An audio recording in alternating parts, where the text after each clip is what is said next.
Al que vamos a saludar ahora estaba mirando, le tocó jugar toda la parte inicial de todo el torneo, hasta Racing. Después hay 3 partidos que no está, si mal no recuerdo era por lesión. Y los últimos 2 partidos le tocó estar en el banco, semifinal y final con Independiente Racing. Sí. Pero fue parte importante de aquel Colón. Sí. Sí. De aquel Colón. No sé si estará Entre Ríos, ¿dónde está? Está Paolo Golch en línea. Paolo, ¿cómo va? Hola, buen día, ¿me escuchan? Sí, perfecto, te escuchamos. Pero ¿dónde andás vos?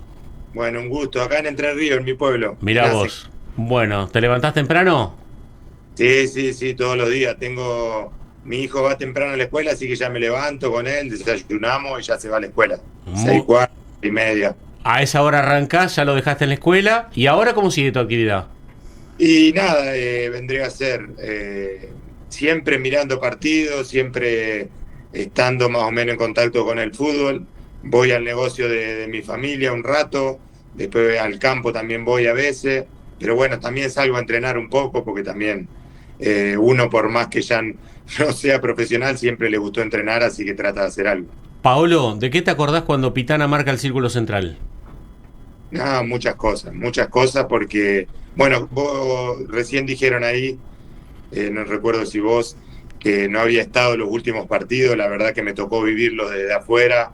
Y siempre que me pasó a lo largo de mi carrera, me ponía muy nervioso estando de la línea de afuera, cuando uno no puede hacer nada. En cambio, dentro de la cancha no me costaba nada entrar en partido y como ya enseguida se te iban los nervios, afuera me costaba un poco más.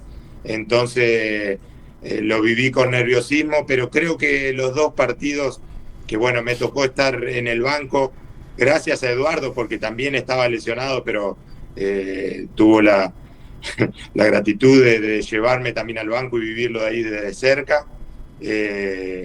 Lo viví bastante tranquilo, más de lo normal, por cómo se dieron los partidos y por cómo estaban los chicos dentro de la cancha. Pero porque aparte hablamos recién, ¿no? El partido chivo fue Talleres, que no te tocó estar, pero después la semifinal y sobre todo la final, Colón no la sufrió en cierta manera. No, vendría a ser el primer tiempo, te diría un poco, donde el partido todavía no estaba definido, pero después creo que se sentía, a ver, desde afuera se sentía la seguridad de que teníamos todos, la tranquilidad, y creo que era, me parece, más allá del amor por ir a conseguir un campeonato, por conseguir algo tan importante, me parece que la tranquilidad y el pensar adentro del campo estaba. Hablas de la seguridad, Paolo, y es cierto, ese equipo uno lo veía muy seguro de lo que quería y de lo que hacía dentro de la cancha. Se ve que había una seguridad muy grande a la hora de decir, bueno, nosotros jugamos de esta manera.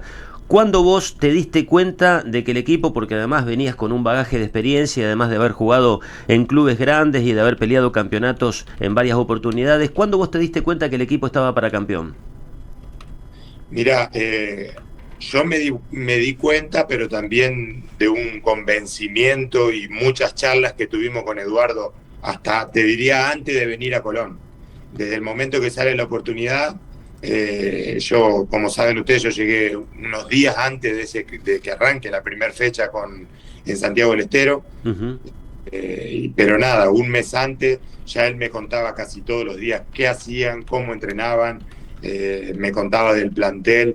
Entonces yo, por más que no estaba en Colón todavía entrenando, me sentía parte y me sentía que estaba en el grupo. Entonces cuando llegué también no me costó nada la adaptación, jugué desde el primer partido de titular, conocía también con qué compañeros tenía al lado. Entonces desde ahí creo que se arrancó a hacer algo muy importante.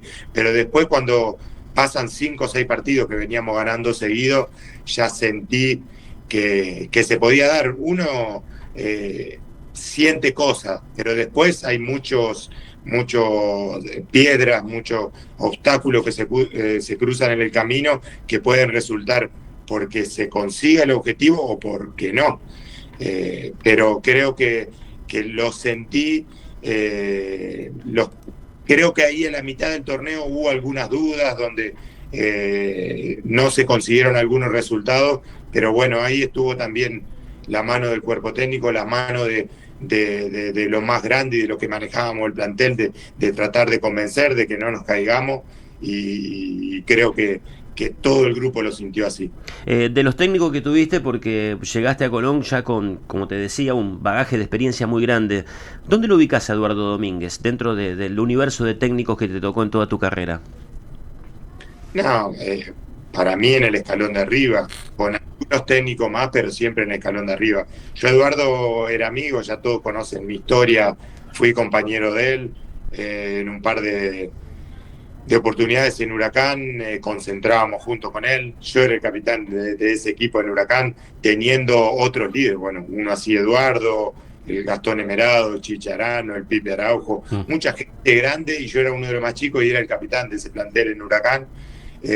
Entonces ellos me ayudaron también a ser quién era yo adentro de la cancha, un líder, me ayudaron a ser líder, me ayudaron a ser capitán, porque, a ver, uno siempre habla del capitán, el que lleva la cinta, pero siempre son varios los capitanes, varios los que acompañan, varios los que ayudan. Y bueno, él me ayudó desde chico, entonces nos conocíamos mucho, y nada. Después vi en lo que se convirtió, vi en lo que se estaba preparando para hacer, entonces lo pongo en la línea de arriba. Estamos hablando con Paolo Gol, pero prácticamente una evocación del técnico campeón con Colón. Eduardo Domínguez, ¿no? Además es alguien que con la prensa no habló casi nunca o hablaba muy poco. ¿Puede, desde ese punto de vista y al no exteriorizar, parece Zielinski no exterioriza tanto en el momento grandes alegrías, como por ejemplo el campeonato logrado por Colón? ¿Es un poco perro verde en ese aspecto, Domínguez? Sí, es muy cauto, te diría. Es muy cauto con las dos cosas. Cuando las cosas van mal, también él trata de mantener la tranquilidad. Me parece que, bueno, uno para lo que quiere también, para el futuro, uno contagia mucho al grupo. Siempre fue así. Me ha tocado tener, bueno, muchísimos técnicos. Imagínate que una carrera de 22 años de jugador de fútbol profesional, entonces me ha tocado estar con muchísimos técnicos, y creo que desde la línea para afuera siempre se dijo, no se puede hacer nada, pero sí, se puede hacer muchísimo. Y creo que lo que es el técnico y lo que hace a lo largo de un partido se contagia mucho a los jugadores adentro. Claro. Entonces creo que Eduardo sabía cómo contagiar, y más con ese plantel que tuvimos, que creo que era un plantel muy rico, con muchos jugadores muy buenos, te diría. Pero bueno, se consiguió algo muy importante, también por lo que era Eduardo como entrenador. Claro, decís plantel y es verdad, porque antes repasábamos los jugadores que se le fueron cayendo en el camino a Eduardo Domínguez, justo en etapas decisivas, y los que entraron o mantuvieron el mismo nivel de los titulares que salían, o en algunos casos hasta lo elevaron. Te hago una pregunta que es netamente futbolística, y ahora que pasó el tiempo, ¿qué era lo mejor futbolísticamente que tenía para mostrar el Colón campeón, y cuál era el lado flaco del equipo en cuanto al funcionamiento? No, considero siempre en todos los planteles que cuando hay un funcionamiento y hay una seguridad y un trabajo atrás que respaldan ese funcionamiento, cuando hablamos de todos estos jugadores que se cayeron, porque sí, pasó con mi caso, pasó con Rafa Delgado, pasó con muchos chicos. Con Piovi, estaba mirando, vos sabés, pasó con Piovi, pasó con vos, con La Joya, con Delgado, con Farías. Claro. Exactamente, porque se cayeron a lo largo del torneo varios jugadores, más en esa definición a lo último. Claro. Pero te digo, cuando hay un funcionamiento atrás y hay una seguridad en eso, entran chicos. Bueno, yo tuve la oportunidad también del Huracán de Capa, que ya lo conocen, no pude conseguir ese campeonato. Pero a lo largo del torneo se cayeron muchísimos jugadores también, y el funcionamiento seguía siendo igual. ¿Por qué? Porque cuando está ese funcionamiento entran chicos, entran jugadores que no lo vienen haciendo, y el funcionamiento sigue igual, y a ese tipo de jugadores que debutan o que tienen poco partido en primera, lo hacen muy bien porque hay un funcionamiento que lo respalda, y en este Colón pasaba eso. Había una seguridad, había un funcionamiento. Entonces cualquiera que entraba lo hacía de buena manera, y esto es lo principal, me parece. Los puntos flacos, te diría, a ver, no tener quizás títulos, porque a veces conseguir ese título y ir en busca de más te da esa tranquilidad de que ya lo conseguiste, y esa seguridad. pero bueno, fue el primero y fue algo muy importante no solo para Colón, sino para la ciudad de Santa Fe, algo que va a quedar en la historia de la ciudad. No tengas ninguna duda, y lo que decís esto último me da pie para preguntarte qué pasó después, a la distancia y con el paso del tiempo. ¿Cuál es la evaluación que haces de lo que pasó posteriormente y que vos también lo tuviste que vivir, Pablo? Y siempre se habla, después de que se consigue un éxito, tratar de seguir por más, buscar más. Creo que no hay que conseguir o no hay que llegar a una relajación. Esa tranquilidad te tiene que permitir ir por más, tenés que usarlo de base y quizás sí, te diría hoy que se cometieron muchos errores, principalmente nosotros de los jugadores y de todos, porque a ver, cómo se consiguió. Este objetivo no fue de los jugadores, fue de la gente, fue de dirigentes, fue de toda la gente que trabajaba en Colón y de todos. También el error también fue de todos, principalmente arranco por mí, que creo que quizás se dejó pasar cosas que no se tendrían que dejar haber pasado, pero bueno, esos errores me parece que los tenemos que usar de ejemplo para lo que viene. Más este año me parece que yo me considero un hincha más de Colón hoy y ojalá que a fin de año se pueda conseguir el objetivo de Colón, que es muy importante. Disculpa, Enrique, te pusiste como ejemplo, pasaron cosas. ¿Qué cosas pasaron, Paolo? Nada, a ver, lo principal que me parece que ese título o esa base se tendría que haber usado para mejorar muchísimas cosas y quizás se hizo mucho hincapié también en la Copa, que estuvimos jugando Copa Libertadores, que fue algo muy importante, y también conseguimos llegar a octavos de final en Copa Libertadores, que fue muy importante, pero quizá se descuidó un poco el torneo y me parece que eso es algo que no se tendría que haber hecho. O sea, se priorizó la Copa y pensás que se tendría que haber priorizado el torneo, porque en realidad, viste que se dio todo de manera muy precipitada. Colón en el 2021 era campeón y en el fin del 2023 estaba yendo al descenso, es decir, fue todo muy repentino. Sí, pero también, a ver, marco una pequeña cosa, así como pasaron cosas, también en el sentido, se fue Eduardo, perdimos una final en el medio con River también, entonces muchas cosas donde entras también en la mala es difícil también sacarlo. Me parece que no lo pudimos hacer y bueno, se consiguió con el peor desenlace. Yo principalmente terminar mi carrera como la terminé, no hubiese querido, no hubiese soñado y más después de haber conseguido algo tan importante. El tema de la salida de Domínguez creo que repercutió mucho, y hablando de relajarse, Colón, el torneo siguiente no hace una mala campaña, termina sexto, séptimo, si mal no recuerdo, Sí, Pablo. séptimo salió, sí. Séptimo sí. sale Colón. El torneo siguiente al del título. Claro, sí. en el mismo año 2021, Sí. y después juega la final en diciembre con River, un Sí. River notoriamente superior, ¿no? Uh-huh. Sí, a ver, estamos hablando de River que tenía un funcionamiento. Creo que en ese campeonato que lo logra, ellos vendría a ser, nosotros después del campeonato 6 meses, habían ido varios jugadores también, y ellos salen campeón y con el envión también jugamos a final. Me parece que obviamente llegaron de mucha mejor manera que nosotros y por supuesto que tenían muy buen plantel también. Paolo, y del 2024, de aquel primer año en la Primera Nacional, que termina siendo tu último año en Colón, ¿qué evaluación haces a la distancia?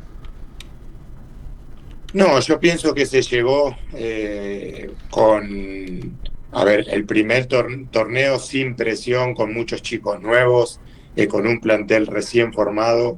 Se arrancó muy bien el año. Después también creo que pasa un poco también lo mismo, cambio de entrenador,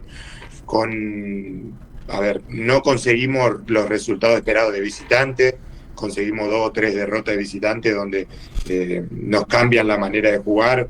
Quizás queremos cambiar un poco la manera de jugar de visitante y de local de otra manera, y eso nos llevan a un desequilibrio en el juego donde después no lo pudimos acomodar nunca, muchos cambios. Y nada, también se entró, como te digo, en la mala, cambios de entrenadores, las dudas en el plantel y también muchos problemas extra cancha, te diría, que nos llevaron a un año malo, y haberlo terminado como yo no lo deseaba. Quería terminar mi carrera de la mejor manera, pero por supuesto devolviéndole algo también a Colón y a la gente que a mí me dio muchísimo, pero bueno, no pudo ser así. ¿A Delfino no lo entendieron? No, sí, para mí Iván es un técnico bárbaro, un técnico que ya lo tiene demostrado, que ha conseguido cosas muy importantes en la categoría, pero para mí es un técnico también de primera. Pero bueno, a ver, ningún técnico va a conseguir siempre lo que espera, y él hizo lo mejor que pudo, pero quizás nosotros no pudimos responderle de la mejor manera. Cuando decías problemas extra cancha, ese grupo humano que se formó, ¿era diferente al grupo humano que se había formado con Eduardo Domínguez y que lo llevó a usted a la obtención del título? ¿Ahí marcás la diferencia, o cuando decís extra cancha te referís a otras cuestiones como por ejemplo puede ser la dirigencia? No, extra cancha, yo hablo del plantel. Creo que económicamente Colón tampoco estaba bien, pero no, me refiero a problemas de cancha. A ver, hoy en día el jugador ha cambiado mucho, el tema sociales, el tema prensa, ustedes lo saben que ha cambiado mucho. A mí me puede arrancar, debutar en el 2002 y me parece que el tema redes sociales no estaba. Y hoy en día repercute mucho. Me ha tocado hablar en los últimos años de mi carrera mucho con los chicos, de que no le den importancia, así como las cosas van bien, no siempre son lo mejores, y si mirás las redes sociales son lo mejor, y cuando las cosas van mal, si mirás las redes sociales son lo peor. Entonces ese trabajo psicológico tiene que estar siempre de nosotros, de los grandes, tratar de contener a los más chicos y que no den tanta importancia a las redes sociales. Entonces esas cosas repercutieron muchísimo en el plantel, y no lo pudimos manejar. Un exceso de presión también que por allí podría haber existido por el hecho de tener la obligación. Colón, digamos, no tenía la obligación. Cuando ustedes salieron campeones no estaba la obligación de salir campeón, pero sí cuando el equipo descendió, el club descendió, estaba la obligación de salir primero o de conseguir el ascenso. Eso también, por supuesto que incrementaba este tema de las redes sociales que vos decís, y eso repercutía en el plantel. Sí, pero a ver, presión en Colón va a haber siempre. Eso es así y hay que tratar de manejarla, hay que tratar de saber manejarlo. Yo a lo que me refiero también es que ha cambiado mucho, y me parece que hoy en el fútbol el tema psicológico es fundamental. Es fundamental. Y no sé si no lo supimos manejar, pero no jugó en contra.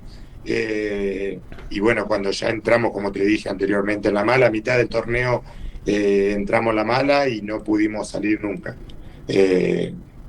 Como te digo, la presión en Colón va a estar siempre, si peleas por el ascenso, si estás en primera, si estás jugando Copa, porque es un club grande, porque se salió campeón en su momento. Pero bueno, creo que cuando llegaron 15 jugadores a ese torneo los primeros partidos, esa presión no la tenía, porque es gente nueva, gente que llega a Colón, y el apoyo lo tenía, y quizás a mitad de torneo, cuando se consiguieron 3-4 resultados adversos, sí la sintieron un poco más a la presión, y bueno, ahí sí tendríamos que haber manejado de otra manera. Bueno, perdón, ¿estás tomando mate, café a la mañana? Mate. Mate, No, ¿tenés el agua caliente? Porque yo te tengo que pedir una gauchada. ¿Nos aguantás 2 minutos nos informamos con el boletín? ¿Calentás el agua? ¿Vos qué pregunta le querés dejar? No, porque yo en este micrófono, sí, Paolo, yo dije, cuando vos todavía eras jugador de Colón, yo dije que los dirigentes habían pensado en vos para que te hagas cargo del equipo. Quiero saber hasta qué punto eso existió, si no existió, si tiene algún tipo de asidero, esto que yo públicamente en su momento comenté, pero bueno. Bueno, ahora lo responde después, Paolo, ¿te parece? A calentar agua del mate y después que me diga por qué le pusieron Duval. Y después te leo un montón de mensajes de los oyentes. Quédate ahí, Paolo, dale. vamos. Estás con el mate en mano, Paolo, acá como nosotros, ¿no? Supongo, ahí te tengo en imagen. ¿Por qué Duval? Duval, por un amigo de mi papá, que era acá de un campo cerca, era muy amigo, y tenía ese nombre, y le gustó a mi padre y me pusieron ese nombre. Bueno, y la otra pregunta. Lindo nombre, Duval. Sí, claro. Es Sí, lindo sí, nombre. sí. Como Robert Duval. Como Robert Duval, que es es el apellido, apellido. claro. Sí. En ese caso es apellido. Había un Claro, golfista, apellido, sí. Davis Duval, Ah, mira. Sí. unos años, también con el apellido. Claro. Bueno, la pregunta que habíamos dejado planteada, Paolo, es, yo particularmente dije en su momento, vos todavía estabas jugando en el equipo, que por la cabeza de alguno de los dirigentes importantes de aquel momento pasó la idea de ofrecerte la conducción técnica del equipo, vos todavía siendo jugador. ¿Esto pasó realmente? ¿Hubo por allí, aunque más no sea un tanteo, para que esto ocurriera? No. Nunca me comentaron o me dijeron algo en ningún momento que yo recuerde. O sea que pasó, digamos, pudo haber pasado por la cabeza de algún dirigente, pero nunca te lo plantearon. Sí, pasó, a mí no me lo... Nunca te enteraste. No me enteré. Claro. Yo creo que eso debe ser muy difícil, Paolo. Vos, integrante de un plantel como futbolista y con lo referente que fuiste, si te buscan y te quieren dar la dirección técnica es porque el que estaba antes fracasó. Debe ser muy difícil decir que sí. Sí, debe ser difícil, pero tengo varios casos. Bueno, No, hay, Tu compañero de habitación. Hay. estábamos hablando de Eduardo, con Eduardo Claro. pasó. Hay. El Turco Momel. Por eso dije, tu compañero de habitación, el caso No, más, pasó. más testigo, más importante del técnico más importante de la historia de Colón. Uh-huh. Bueno, pero yo también lo tuve a Claudio Úbeda, que pasó cuando jugábamos los dos de central en Huracán, yo de 2, él de 6, Ajá. y a la sexta fecha se va el entrenador y agarra a él de entrenador, y bueno, nada, siguió siendo el entrenador. Voy a poner un ejemplo de otra época. El hermano de Carlos Timoteo era Mario Grigol, ¿no? Sí. Mario Grigol era jugador de Atlanta y técnico. Las dos cosas Claro. a la vez. Era otra época, estoy hablando década del 60. Es que muchas pero veces está bien, pero- para el grupo no vayas Pero a creer muchas que es muy veces distinto. Paolo pasa como jugadores como son referentes como Paolo Golds, que dicen es un técnico dentro de la cancha. ¿Cuántas Sí, veces pero- le habrá escuchado pero es eso? como. Sí, claro. Es como. Acá en el caso de Mario Grigol era jugador de Atlanta, de la primera división de Atlanta, y a la vez era el técnico. ¿Paolo? Cosa rara, ¿no? Pasó con el Turco Mohamed, no sé si ustedes saben, pero Sí. el Turco en Toros Nexa de México, Ah, a ver, claro. y después acá, pero él cuando viene, él nos contó que venía de ser técnico jugador en Toros Nexa de México. Ujú. Entonces, es algo que puede ocurrir. Me parece que va también en la personalidad y en cómo te manejás vos adentro de un vestuario. Sí. Con el respeto que te miren tu compañero. Yo no estuve en la época que Eduardo se retiró y fue técnico de Huracán, pero bueno, era amigo, hablaba todo el tiempo y me parece que va en tu personalidad y en cómo te manejes. Bueno, ¿algún mensaje que le quieras dar al hincha de Colón teniendo en cuenta que hoy sigue desandando este camino del ascenso y que Delfino dijo paciencia? Sí, me parece que es algo muy valedero. Hay que tener mucha paciencia. Creo que no se asciende ahora, no se asciende acá un mes o 2 meses. Me parece que hay un camino que recorrer. Hay un camino donde tenés que ir mejorando partido a partido, semana a semana, para llegar a ese octubre, noviembre de la mejor manera. Y me parece que este plantel lo sabe, este club, me parece la gente que maneja el club. Yo estuve hace un tiempo, vi cómo trabajan, estuve con Diego, me parece que están trabajando muy bien y me parece que van por ese camino, pero bueno, hay que tener esa paciencia porque se asciende recién en octubre, noviembre. Te leo algunos mensajes, muchachos. Paolo, un genio, buena persona, campeón eterno, abrazo grande. Paolo, el único que se quedó a poner la cara post descenso, un grande en la historia de Colón. Mirá lo que te dicen. Amo a Chicho, a Paolo, me dice, el mensaje me manda a mí, Marcelito Cometo. Buen día, saludos al caudillo de la defensa del equipo campeón. Éxitos siempre en todo, Paolo Duval, el pueblo sabalero siempre te va a estar agradecido. Este y otros tantos. Sí, a ver, yo ando mucho en Santa Fe, estoy acá en el pueblo viviendo, ya el último tiempo estuve acá en el pueblo, pero voy una vez a la semana, estoy en Santa Fe siempre, tengo mi hija estudiando ahí, entonces viajo seguidísimo, entonces la gente la cruzo en la calle, me lo hace saber y voy a estar siempre agradecido, no solamente por eso, porque desde el primer momento que llegué me han tratado como gente de la familia de Colón. Entonces, y bueno, es el club donde me tocó retirarme, es el club donde conseguimos cosas muy importantes, más allá de, como lo dije ya creo que un par de veces, no me retiré como yo pretendía o devolviéndole lo que yo quería, ese cariño a la gente, pero bueno, voy a estar siempre agradecido. Paolo, te mandamos un fuerte abrazo, gracias por tu tiempo y bueno, ¿qué nos podés recomendar de Hasenkamp? De Hasenkamp, los carnavales. Los carnavales, claro. Sí, los carnavales. Conocer es algo muy lindo, pero después lo que tiene el pueblo es la gente. La gente acá te trata como si fueras... Bueno, a mí me pasó mis vacaciones, tuve 22 años jugando profesionalmente, pero mis vacaciones siempre fueron en el pueblo. Por el cariño o por cómo te trata siempre la gente en Hasenkamp, me parece que eso le gusta a cualquiera que venga de afuera. ¿Cómo se le dice el gentilicio, la gente que es de ahí? Hasencampense. Hasencampense. Paolo, fuerte abrazo, gracias. Abrazo para todos y bueno, desearle que tengan un muy buen día. Abrazo, Paolo. Abrazo.